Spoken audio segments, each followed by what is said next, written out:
नमस्कार. आज आपण रेस्टॉरंट स्टाईल गरमागरम असे सोया चिली बनवणार आहोत. एका पॅनमध्ये गरम पाणी उकळवून त्यामध्ये 2 कप सोया चंक्स घालून चांगले त्याला शिजवून घेऊ. आता शिजलेले सोया चंक्स बाजूला थंड पाण्यात काढून घेऊ.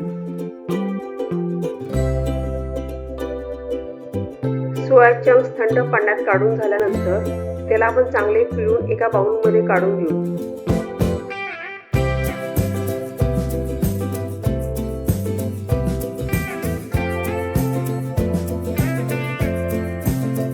सर्व सोया चंक्स पिळून झाल्यानंतर त्यामध्ये लाल तिखट, 5 चमचे कॉर्नफ्लॉवर आणि चवीनुसार मीठ घालून ते चांगले एकजीव करून घेऊ.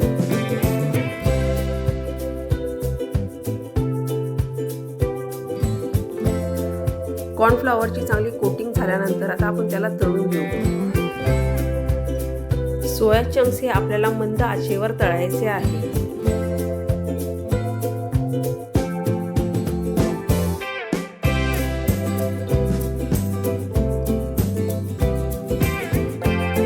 सोया चंक्स चांगले कुरकुरीत तळून झाल्यानंतर आपण त्याला एका डिशमध्ये काढून घेऊ. आता आपण सॉस बनवायला घेऊ. त्यासाठी एका पॅनमध्ये 3 चमचे ऑइल टाकून बारीक केलेले लसूण घालून चांगले परतून घेऊ. लसूण चांगले परतून झाले की त्यामध्ये बारीक केलेले आलं, कोथिंबीरची देठ घालून चांगले परतून घेऊ. कोथिंबीरच्या देठामुळे ग्रेव्हीला चांगली टेस्ट येते. आलं लसूण चांगलं परतल्यानंतर त्याच्यामध्ये आपण 1 कप कांदा घालून हाय फ्लेमवर चांगले परतून घेऊ. कांदा आपला चांगला परतल्यानंतर त्यामध्ये आपण आवडीनुसार चिली सॉस, सोया सॉस आणि शेजवान चटणी घालून चांगले परतून घेऊ.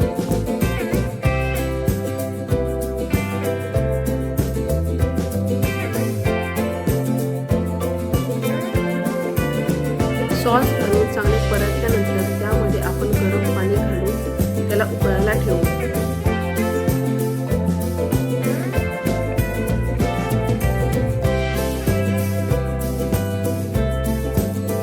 आपली ग्रेव्ही शिजेपर्यंत आपण कॉर्नफ्लॉवरची स्लरी बनवायला घेऊ. त्यासाठी एका बाउलमध्ये 1 चम्मच कॉर्नफ्लॉवर घेऊन त्यामध्ये थंड पाणी घालून त्याची पातळ स्लरी बनवू.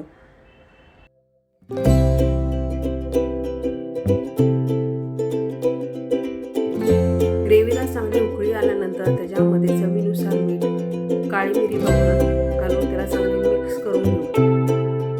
ग्रेव्हीला चांगले दाटसर येण्यासाठी आपण जी कॉर्नची स्लरी केली होती ती त्याच्यामध्ये ओतून त्याला परत एकदा चांगले मिक्स करून घेऊ. आता ग्रेव्हीला चांगला दाटसरपणा आलेला आहे. आता ग्रेव्ही चांगली उकळल्यानंतर त्याच्यामध्ये 1 चम्मच व्हिनेगर घालून त्याला चांगले मिक्स करून घेऊ. व्हिनेगर मिक्स झाल्यानंतर त्याच्यामध्ये स्लाइस केलेला कांदा, शिमला मिरची आणि पातीचा कांदा घालून हाय फ्लेमवर चांगले परतून घेऊ. भाज्या चांगल्या हाय फ्लेमवर शिजल्यानंतर त्याच्यामध्ये एक टेस्ट बॅलन्स करण्यासाठी 1 चम्मच साखर घालून त्याला चांगले परतून घेऊ.